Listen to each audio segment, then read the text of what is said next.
নিজে নিজৰ খৰচত বনাইছোঁ, ইয়াৰ পৰা কাৰোবাৰ পইচাও লোৱা নাই, কাৰণ এইটো মোৰ দায়িত্ব, দলৰ এখন কাৰ্যালয় লাগে। গতিকেলৈ আমি ইয়াত আজিৰ পৰা এইটো কাৰ্যালয় চলিব সুন্দৰকৈ, আৰু ৰাইজৰ আহিব পাৰিব, এটা সমস্যাবিলাক দাখিল কৰিব পাৰিব, চৰকাৰৰ কি কি আছে আবেদন নিবেদন। গতিকেলৈ আমি ইয়াতে এজন স্থায়ীভাৱে বহাই দিম, কম্পিউটাৰ দিম, অনলাইন কৰিবলৈ ৰাইজে সুবিধা পাব। আজিকালি অনলাইনৰ দিন, অনলাইন কৰিবলৈ আমি এটা কম্পিউটাৰ বহাই দিম, ইয়াত ধুনীয়াকৈ ৰাইজৰ কাম চব বিনামূলীয়াকৈ কৰিব পাৰিব। গতিকে কাৰ্যালয়টোৱে ৰাইজৰ উপকাৰ হ'ব, অকল দলৰ কামেই নহয়, ৰাইজৰ উপকাৰ হ'ব। ইয়াত বেলেগ মহিলা গোটৰ মিটিং পাতিব পাৰিব, ধুনীয়া এটা হল আছে, 300 ধৰে, চকীও আমি যোগাৰ কৰি দিছোঁ, যাতে সকলো ৰাইজৰ বা বেলেগৰ কোনোবাই যদি ইয়াতে সভা মিটিং পাতিব বিচাৰে পাতিব পাৰিব। গতিকে দলটোৰ শক্তিশালী হ'ব, আগৰ দিনৰ ৰাইজৰ সুবিধা হ'ব। আজি মাননীয় মন্ত্ৰী পীযুষ হাজৰিকাই হাতৰ স্পৰ্শ দি তেখেতে আজি ইয়াতে এই ফলকখন উন্মোচন কৰিছে, ফিটা কাটি দিয়াত মই তেখেতলৈ ধন্যবাদ জনালোঁ। লগতে আমাৰ থাওৰা বিধায়ক সুশান্ত গোহাঁই, আমাৰ প্ৰাৰ্থী তপন গোহাঁই গৈডেঙৰ আহি গৈছে ইয়াৰ পৰা, তেখেতে ভাষণ দিছে আৰু তেখেতে কেইবাখনো সভা থকাৰ কাৰণে। গতিকে আজি ৰাইজ স্বতঃস্ফূৰ্তভাৱে ওলাই আহিছে। এতিয়া আমি এই কাৰ্যালয়টো আমি ইয়াৰ পৰা ধুনীয়া এটা মেছেজ দিম ৰাইজৰ কাৰণে। দলৰ সদস্য শক্তিশালী জিলা সভাপতি মোৰ লগত আছেই। গতিকে আমাৰ চৰাইদেউ জিলাত 6টা মণ্ডলৰ 6টা কাৰ্যালয় হ'ব। এইটো আমাৰ 3 নম্বৰ কাৰ্যালয়। আমি মাহ হৈছে 3টা কাৰ্যালয় এনেধৰণে মই নিৰ্মাণ কৰি দিছোঁ ৰাইজৰ আৰু দলৰ কৰ্মকৰ্তাসকলৰ সুবিধাৰ কাৰণে। গতিকে এইখিনিয়ে এটা গতিশীল এটা অৱস্থা হ'ব, দলটোক আৰু খুব আগুৱাই নিব। বিজেপি পতাকাখন নিৰ্মাণত তীব্ৰে থাকক, তাকে মই কামনা কৰিছোঁ। আৰু আজি হোলী পবিত্ৰ দিন, মই আপোনালোককো আজি হোলীৰ শুভেচ্ছা জনাইছোঁ। আমিতো 30-35তকৈ আমি ব্যৱধানত আমি জিকিম, এইটো খাটাং হৈ আছে। কাৰণ এতিয়া চাৰিওফালে বিজেপি কথা বলিছে, কোনো কংগ্ৰেছ দলৰ সভা সমিতি নাই, আৰু চিনিয়ে নাপাওঁ বুলি কয় গৌৰৱ গগৈ। আৰু এতিয়া আমাক পদুম ফুলে ইমান দিছে বুলি কয় গাঁৱত মানুহে, আকৌ হাতৰ চিন আমি কাহানিবে এৰি বুলি কয়।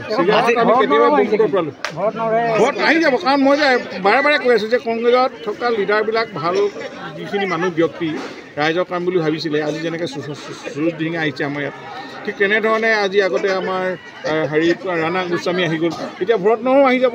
আৰু 100% তেওঁ ত্যাগ কৰিছে। মানে এতিয়া তেখেতসকল ছেকেণ্ড দল আছিলে, বিজেপিৰ পাছতে কংগ্ৰেছ, তাৰপিছতে সৰু সৰু দলবিলাক। এতিয়া তেওঁ ছেকেণ্ডটোৱে থাৰ্ডলৈ নাযায়, ছেকেণ্ডটোৱে হয়তো ফাৰ্ষ্টতে আহিবলৈ বিচাৰিব। গতিকেলৈ মই ভাবোঁ যে এনেধৰণে আমাৰ এটা নিৰ্বাচনৰ 19 তাৰিখৰ আগলৈকে আপোনালোকে দেখিব এক সুন্দৰ, যেনেকৈ আমাৰ বৰদৈচিলা আহে কম গেজতে, এই বৰদৈচিলাই কংগ্ৰেছ দলটোকে উৰুৱাই লৈ যাব আৰু বিজেপিৰ ভেটি অধিক শক্তিশালী।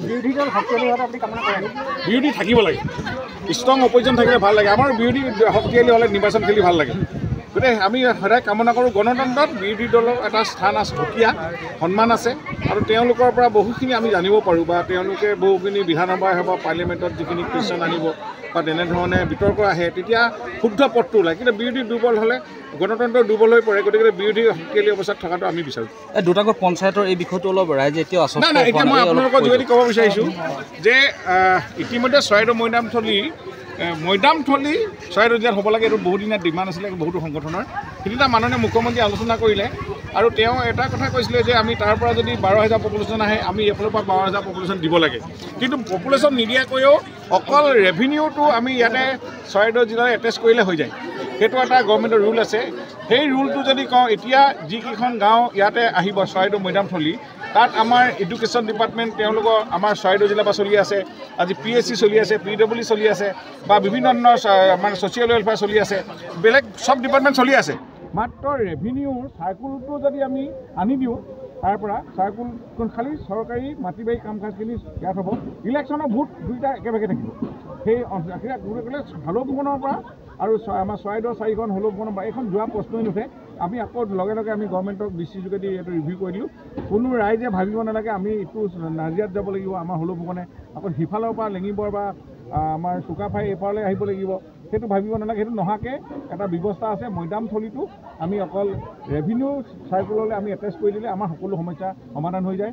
কাৰণ তেতিয়া মৈদামথলীকেইটা চৰাইদেউৰ ৰেভিনিউ চাৰ্কুল, এতিয়া যিটো নাজিৰা চাৰ্কুলে কৰি আছে, সেইটো সোণাই চাৰ্কুললৈ আনিব লাগে। মাত্ৰ সোণাই চাৰ্কুললৈ অনাৰ লগে চৰাইদেউ ডিষ্ট্ৰিক্ট হৈ গ'ল।